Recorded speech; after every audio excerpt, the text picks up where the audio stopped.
I'm Shelly Tinker. This is going to be a hard one. I'm not a public speaker, but I'm the president of the Lost Fishermen's Memorial Association, and I'm the wife of a fisherman. Back a year ago, about a year and a half ago, the community suffered a great loss when 11 fishermen, local fishermen, started dying. I lay in bed at night listening to the search helicopters with a sick feeling in my belly, and when my neighbor Lauren Lang died, I thought we need to do something to honor their memory. And David Klein was thinking the same thing when his son Daryl died.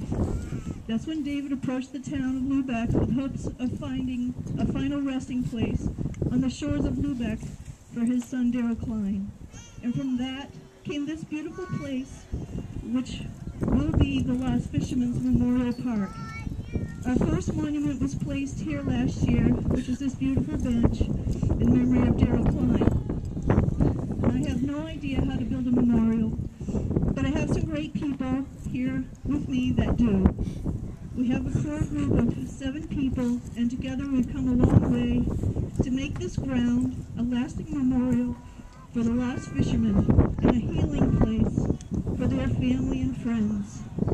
We're excited to reveal the plans of the park, so please see the table after the ceremony. And at this time, I would like to introduce a man that has supported us since the memorial's conception. He was there when we went to Augusta and met with the governor for the land, and he is a member of the Eastport Port Authority and one of the first organizations to offer us money to get this started. Please help me welcome Washington County Commissioner Chris Gardner. Thank you, Shelly. And thank everyone for the opportunity to speak here tonight. It's truly an honor. And, you know, Shelly just made a statement that I thought was very poignant, and I'm going to kind of jump off with that. Is she said she has no idea how to build a memorial. Well, this is how you build a memorial. You reach out to the community, you involve the community, and it really becomes a true community effort. And with that, initially this was referred to, and some still make the mistake and refer this to as the Lubec Fishermen's Memorial. And really, as we all know, it is a fishermen's memorial that happens to be located in Lubec. But it represents a tribute to all of those who have made their life, their passions upon the maritime community, if you will, for both Washington and Charlotte counties. This means so much to so many. And with that, even though it is a kind of a somber occasion, of course that it is, we owe a tremendous round of applause to the men and women that have gotten this off the ground and got it started. So please join me.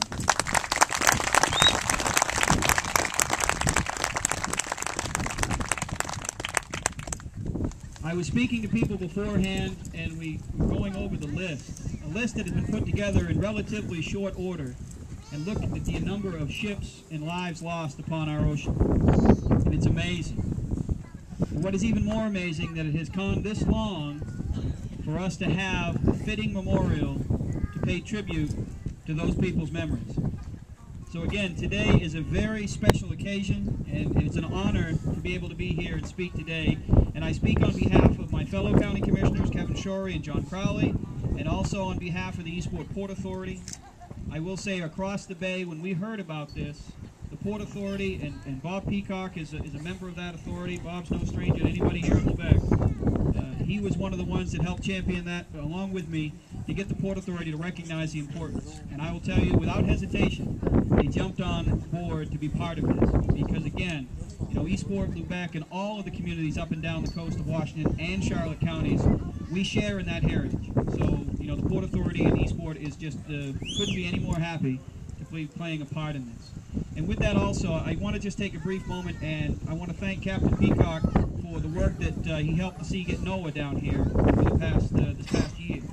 You know, we found out that, you know, these charts hadn't been redone in these waters in how long, Bob? Since when? 1830, back when Bob started his piloting career. Bob was there. He helped do the first chart. But with that, you know, again, amazing to think that they had not been done since 1830. And it took some pushing, but we were able to get NOAA dispatched charge down here, and did tremendous work, and we cannot be any more pleased in the fact that those new charts should be coming out in October. Anything that we can do to give the men and women who work upon these waters an upper hand, we owe it to them. I will keep my remarks very brief. Again, I want to thank everybody for coming here today, because this is what it's about. It's about a community remembering, it's about a community supporting, and again, I cannot thank everyone enough for the work that they have done, and it is truly an honor. So on behalf of my organizations, job well done, ladies and gentlemen.